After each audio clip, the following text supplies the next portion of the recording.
Shalom, shalom, peuple de Dieu, shalom, shalom. Shalom dans le nom puissant et glorieux de Jésus-Christ. Un shalom de paix ce mardi 25 janvier. Un shalom de grâce. Un shalom de puissance de l'Éternel. Un shalom de miracle. Un shalom de prodige déversé dans nos vies. Toi qui écoutes ce message, que le Seigneur te fasse du bien, que le Seigneur visite ta maison, que le Seigneur t'accorde sa grâce, sa miséricorde à toi et toute ta postérité dans le nom puissant de Jésus-Christ. Que s'il y avait du trouble dans ta maison, désormais sois dans le shalom de l'Éternel. Si tu rencontrais une situation difficile, je prie dans le nom de Jésus-Christ que la main puissante de l'Éternel te sorte de cette tribulation. Quel que soit ce que nous vivons, l'Éternel est puissant ce mardi pour nous visiter, pour nous faire du bien. Soyons puissamment bénis. Que nos familles soient bénies, que nos territoires soient bénis, que nos départements, nos quartiers, nos ruelles soient bénis dans le nom puissant et glorieux de Jésus-Christ, que nos familles, nos enfants soient bénis au nom puissant de Jésus. Les époux, les épouses, les frères, les sœurs, les pères, les mères, toutes ces personnes qui gravitent autour de nous, qu'elles soient bénies, que la grâce de l'Éternel se répande sur toute chair, dans le nom puissant et glorieux de Jésus-Christ. Amen, amen, amen. Nous sommes heureux, encore une fois, prière de femme par la voix de Maman Uniel. Vous shalom, vous et vos familles, dans le nom puissant et glorieux de Jésus-Christ, ce mardi 25. Alors, c'est vrai que nous ne sommes ni lundi, ni jeudi, mais si nous avons un peu de temps pour faire l'œuvre de Dieu, nous essayons de nous atteler, de nous y appliquer. Amen, amen, amen. Alors, nous avons un message aujourd'hui, un message que l'Éternel nous adresse. Le message s'intitule « Comment utilises-tu ton temps ?» Comment utilises-tu ton temps? Que fais-tu de ton temps? Comment le remplis-tu? Comment en uses-tu pour ta propre vie, pour ta destinée, pour l'après avec le Seigneur? Comment utilises-tu ce temps? En as-tu conscience que le temps est précieux? Avons-nous conscience de cette réalité? Que le temps nous est compté, que le temps est précieux. Il est plus précieux que l'or et que tout ce que nous avons sur la terre. Le temps est précieux pour toute chose. Si tu as une famille, le temps est précieux. Un travail, une activité, que fais-tu de ton temps? Et même et surtout avec ta relation avec Dieu, avec ton âme, avec ton esprit. Que fais-tu de ton temps? Nous allons lire une portion de la parole de Dieu dans le nom puissant et glorieux de Jésus-Christ. Nous nous basons toujours sur la parole parce que la parole est ce qui nous guide. La parole est l'esprit de l'Éternel qui nous éclaire. Nous lisons dans Éphésiens, chapitre 5, versets 15 à 20. Nous lisons dans Éphésiens, chapitre 5, versets 15 à 20. Faites donc attention à la façon dont vous conduisez, à la façon dont, pardon, vous vous conduisez. Ne vous comportez pas comme des fous, des insensés, mais comme des sages. Rachetez le temps, car les jours sont mauvais. C'est pourquoi ne soyez pas stupides, mais comprenez quelle est la volonté du Seigneur. Ne vous enivrez pas de vin. Cela mène à la débauche. Soyez au contraire remplis de l'esprit. Dites-vous des psaumes, des hymnes et des cantiques spirituels. Chantez et célébrez de tout votre cœur les louanges du Seigneur. Verset 20. Remerciez constamment Dieu le Père pour tout au nom de notre Seigneur et Sauveur Jésus-Christ. Amen. Ces versets sont saisissants. Faites donc bien attention à la façon dont vous vous conduisez. Aujourd'hui, nous avons un monde dense, un monde rempli et dans un surplus d'activités, de réalités, de phénomènes, de distractions. Nous ne parlons pas ici de vivre comme des ermites, mais il est bien question de savoir comment user de son temps. Parce qu'il s'agit bien ici de l'usure. Le temps qui passe ne peut pas être rattrapé. Il est passé pour de bon éternellement. Le temps où je vous parle maintenant, ici chez moi, il est 9h17. Le temps que je prendrai ce mardi 25 janvier pour faire ce message, qu'il prenne 20 minutes, qu'il prenne 25 minutes, c'est du temps que je ne pourrai plus réutiliser ou récupérer. Il est passé. Il sera du moins passé. Que faites-vous de votre temps? On nous dit au verset 15, faites donc bien attention à la façon dont vous vous conduisez. Pensez que vous êtes des créatures, des enfants, des fils et des filles de Dieu. Dans tout ce que nous entreprenons, dans toutes nos activités quotidiennes, permanentes, constantes, nous devons veiller à les mener, à les réaliser selon la parole de Dieu. Si tu travailles, quel que soit le domaine, travailles-tu en conformité avec la volonté de Dieu? Si tu es marié, que tu sois une femme, es-tu l'épouse attendue selon la parole de Dieu? Si tu es un époux, es-tu un époux qui s'emploie chaque jour que Dieu fait à être ce maître, ce Seigneur qui est prêt à donner sa vie pour sa femme, ses enfants, comme le Seigneur le dit, l'homme quittera son père et sa mère et s'attachera à sa femme. Hommes, aimez vos femmes comme Christ a aimé l'Église. Mais Christ a aimé l'Église au point où il a donné sa vie pour elle. Homme, es-tu dans cette attitude au quotidien? Femme, soyez soumise à vos maris comme vous l'êtes au Seigneur. Es-tu dans cette attitude au quotidien? Le Seigneur nous dit pour les enfants, parents, corrigez vos enfants afin que lorsqu'ils seront grands, ils marchent sur la voie de la droiture, de la justice, de l'Éternel. Éduquez vos enfants selon la parole de Dieu.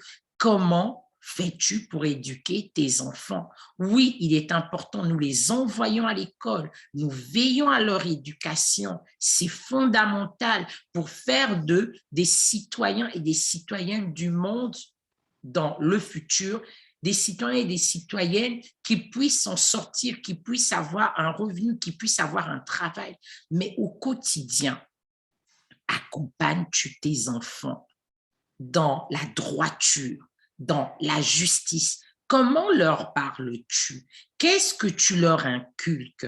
Quel est l'exemple? Qu'est-ce que tu distilles dans leur vie? Que fais-tu? Qu'est-ce qu'ils ont comme exemple? Qu'est-ce qu'ils ont comme repère? Dans ton travail, accomplis-tu tes tâches uniquement parce que tu as besoin d'argent? Accomplissons-nous nos tâches uniquement parce que c'est tourné vers l'objectif d'avoir de l'argent, ou accomplissons-nous les tâches professionnelles dont nous avons la responsabilité d'une manière à rendre grâce à Dieu? Que fais-tu? Es-tu dans un club de bénévolat? Je ne sais pas. Comment meubles-tu tes journées? Comment meublons-nous nos journées? Faites donc attention à la façon dont vous vous conduisez. Et si vous allez dans plusieurs versions, le semeur, etc., vous allez voir que, quels que soient les mots utilisés, ils sont forts. Comment? Faites donc attention. C'est un avertissement. Faites donc attention. Comment utilises-tu ton temps? Passes-tu ton temps constamment à regarder toute la journée des films, des séries en longueur? Le faire une fois en passant. Nous vivons, nous pouvons respirer un peu d'air, du monde, nous y sommes. Mais est-ce que tu as des drogues dans ta vie? Est-ce que tu as des addictions? Est-ce que tu as des inutilités? Des drogues, des addictions, des inutilités, ce sont toutes ces choses auxquelles tu es attaché, mais qui sont nuisibles pour ta vie, qui ne t'apportent rien de bon, qui polluent ton esprit. Les films sont-ils tous bons à regarder? Les séries en cascade sont-elles toutes bonnes à visionner? Les réseaux sociaux, lorsque tu vas sur un réseau social, qui fais-tu? Combien de temps y passes-tu tes journées? Qu'est-ce que tu vas y faire? Qu'est-ce que tu vas regarder? Est-ce réellement essentiel pour toi? Qu'est-ce que cela apporte à ton esprit? Qu'est-ce que cela apporte à ton âme? Qu'est-ce que cela apporte dans ton entourage? Est-ce que c'est constructif? Quand bien même il faudrait avoir des distractions, ces distractions ne doivent pas être des sources de pollution. Il y a des films, il y a des choses que nous entendons, il y a des choses que nous voyons par ici et là, qui font que même la nuit, on ait des cauchemars, qui font qu'on ouvre des portes à l'ennemi, qui font qu'on pollue nos esprits, nos oreilles. L'Éternel ne les a pas créées afin que nous entendions toutes choses. N'essayons pas toujours d'entendre toutes choses. Demandons au Saint-Esprit de mettre comme une veille, comme une alarme dans nos esprits, afin que lorsque nous entendons le début d'une situation, lorsque nous croyons voir, apercevoir le début d'une situation, que le Seigneur mette en nous une alarme afin que nous nous en éloignions, afin que nous nous dissocions. Es-tu obligé d'être partout là où il y a des potins? Es-tu obligé de connaître tout ce que les paparazzis dans le monde entier postent? Es-tu obligé d'aller à la source de toutes les informations qui passent et repassent? Et même si nous voulons nous abonner à des sites humoristiques, quel est le genre d'humour qui est distillé? Lorsque nous avons des amis, ces amis, qu'est-ce qu'ils nous apportent? Il faut que nous fréquentions le monde. L'Éternel nous dit, nous, enfants de Dieu, il nous appelle au shalom. Mais lorsque tu es avec d'autres personnes, est-ce que ces personnes sont une forme de pollution pour toi? Si c'est le cas, qu'est-ce que la parole nous recommande? Toi, sois un objet de sainteté, un objet de purification, un objet de sanctification pour ces personnes. Lorsque nous sommes dans des environnements, est-ce que c'est nous qui impactons ces environnements ou ce sont ces environnements qui nous impactent? S'ils sont de Dieu, amen, qui nous impactent. Mais si ce sont des environnements nuisibles, polluants, pour notre âme, pour notre esprit. Alors, est-ce que nous prenons de l'ascendance sur ces environnements? Qui fréquentes-tu? De quoi parles-tu? Comment organises-tu tes journées? Même au travail, es-tu en train de comploter? Es-tu en train de préparer un coup? Es-tu en train de voler? Es-tu en train de manipuler tes collègues? Ta famille, qu'est-ce que tu y apportes? Comment utilises-tu ton temps? Et la parole continue aujourd'hui. Rachetez les temps car les jours sont mauvais. Ayons du discernement. Les jours sont mauvais.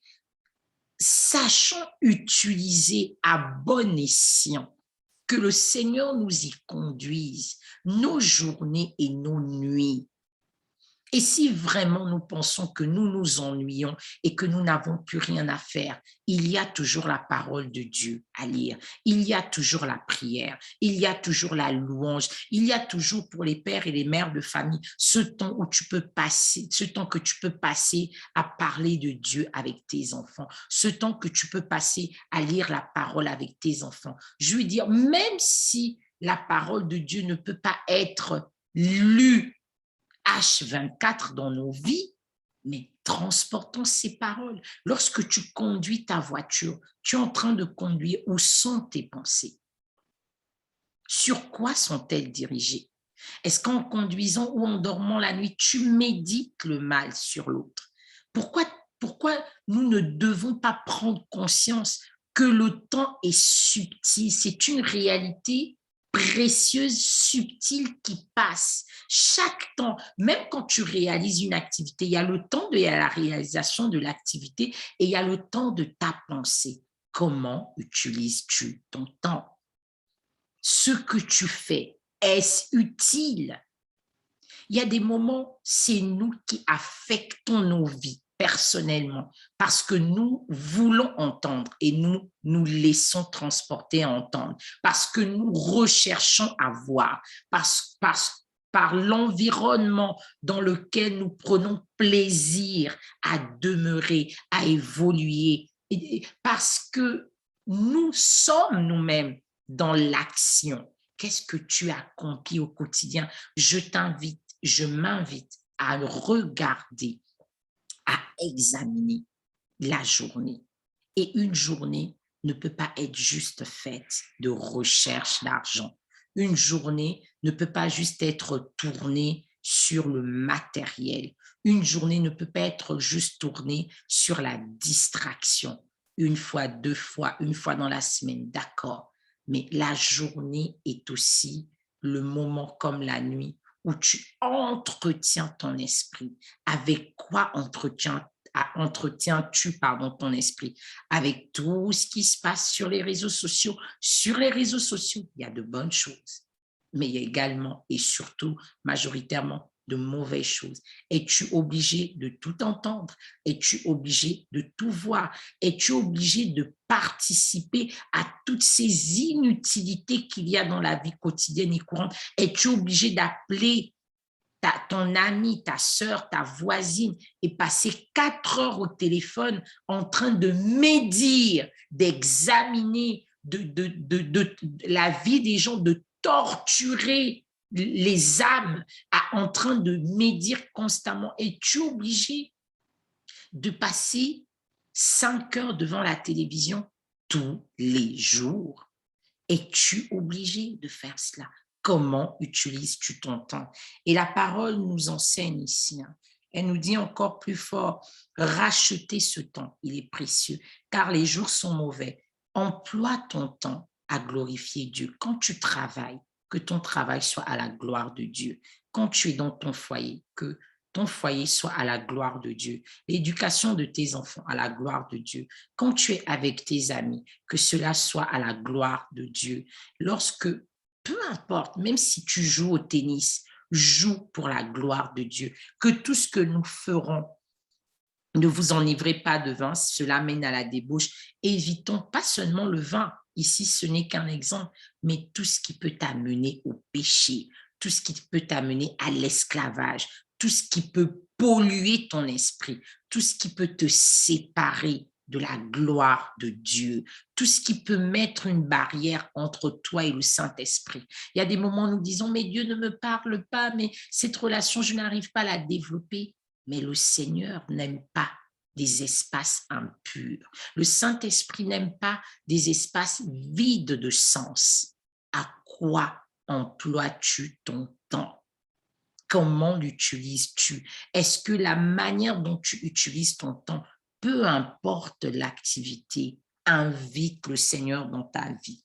Dites-vous au verset 19, des psaumes, des hymnes et des cantiques spirituels, tu peux être dans tes activités et à l'intérieur, tu continues à glorifier, tu continues à élever Dieu. Remerciez constamment Dieu le Père pour tout au nom de notre Seigneur Jésus-Christ. Même si tu es dans des périodes difficiles de ta vie, rends grâce à Dieu, tu y es en vie.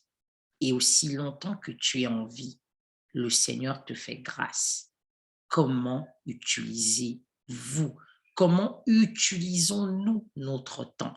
La manière dont tu utilises ton temps déterminera ta relation avec Dieu. La manière dont tu utilises ton temps déterminera la place que Dieu aura dans ta vie. La manière dont tu utilises ton temps va impacter ta destinée des générations. La manière dont tu utilises ton temps va faire que tes enfants réussissent ou pas. La manière dont tu utilises ton temps va faire que ton couple aille de l'avant ou pas. La manière dont tu utilises ton temps va faire que tu réussisses professionnellement ou pas. Utilisons bien notre temps. Étudions, travaillons, ayons des distractions, lisons la parole de Dieu, chantons, louons, voyons des amis, allons sur les réseaux sociaux. Mais comment et qui faisons-nous et comment le faisons-nous dans ces différentes activités? Même quand tu lis la parole de Dieu, si tu lis comme un livre juste pour t'en débarrasser, tu l'utilises mal. Comment utilises-tu? Comment utilisons-nous notre temps? Vraiment que le Seigneur nous enseigne, que le Saint-Esprit dépose dans nos cœurs une alarme, une alerte qui fasse qu'on soit dans une forme de réveil immédiat lorsque nous empruntons une voie, lorsque nous voulons commencer à écouter une chose, lorsque nous voulons peut-être participer, être dans la curiosité de voir, d'entendre, de savoir.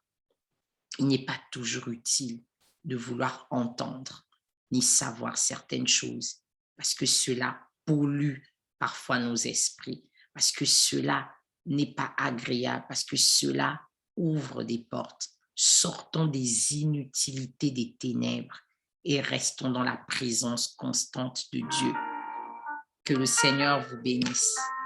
Dans le nom puissant et glorieux de Jésus-Christ. Amen, amen, amen. Shalom, peuple de Dieu.